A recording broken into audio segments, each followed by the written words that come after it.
Good afternoon. My name is Woohyun, and today I'll be presenting about what motivates you. It was a sizzling hot day, and my friends and I were piled up in front of the elevator where we faced three problems. First, one of the two elevators were broken down. Second, there were about 20 people in front of us in line.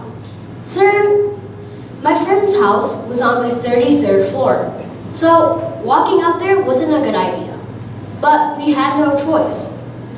The first 10 flights were a breeze. The next 10, not so much. When we reached the 20th floor, we were a total wreck. We smelled like monkeys, our limbs steamed, and our lungs were screaming. With every step, you want to give up and go walk back. But we kept on going. Before we started walking up all those steps, two of my friends had scoffed at us and said, "You'll never make it." We knew if we stopped now, we're never going to hear the end of it. So we kept on going. After what seemed like forever, we finally made it upon the 33rd floor. After we got inside, we washed up a bit, then fell promptly on our faces, exhausted. After I got home and had a shower, I began wondering. It was a painful haul up those flights of stairs. But what made us do it in the first place? After browsing on the internet, I found out there's two kinds of motivation: inner motivation and outer motivation. First, let's take a look at inner motivation. Inner motivation is the kind of motivation that makes people climb mountains, run marathons, and walk up 33 flights of stairs. Inner motivation is driven by internal return, like self-satisfaction. Inner motivation is basically occurred when we do things without expecting anything. Like when my friends and I were walking up those stairs, we weren't expecting anything in return. Like, who would actually pay to watch some kids walking upstairs? When people get innerly motivated, they try really hard to achieve their goals, and as a result, they usually do. This is why teachers try to motivate students with role models so that they can get innerly motivated. However, it's not that easy to inspire students these days, so many parents use the second option to get kids to study. I'll ask a question to any parent listening. Why do you work?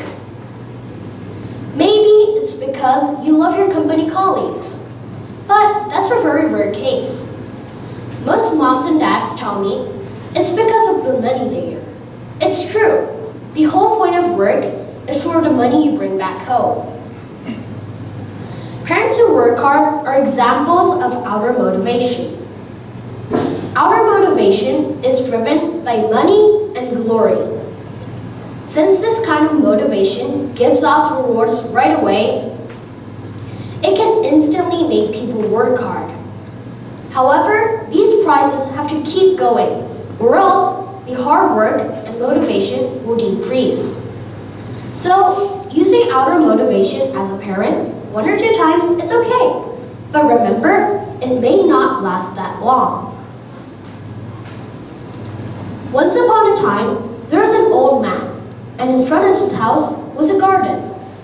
Every day, kids would come and play in the garden, and they would make a racket. One day, the man rounded up the kids and told them, "Whenever you play in this garden, I'll give you $1." After that, the kids played even more than before. After a couple of days, the man rounded up the kids again and told them, "I'm broke. From now on, I'll give you a dime instead of $1." So after that, the kids didn't even come near the garden.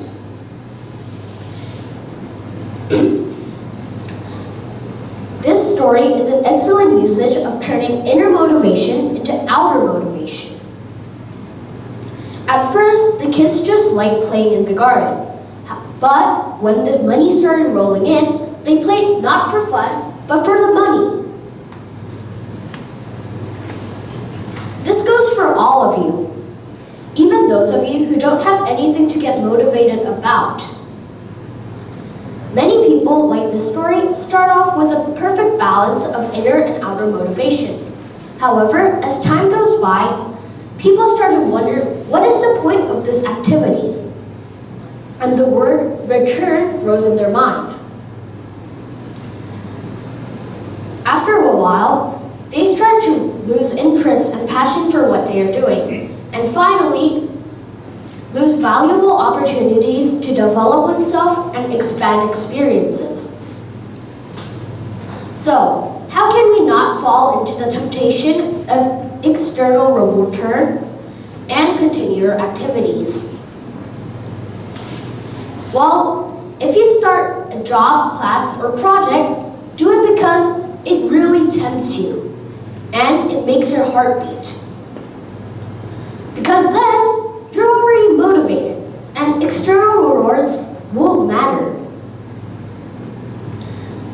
Knowing the difference between internal and external rewards and motivation can help you balance those two out and help us in our personal and professional lives. So, after you've listened carefully to the speech, keep striving for your goals. And don't let external rewards be the reason you start, because it's not going to last long. Thank you for listening.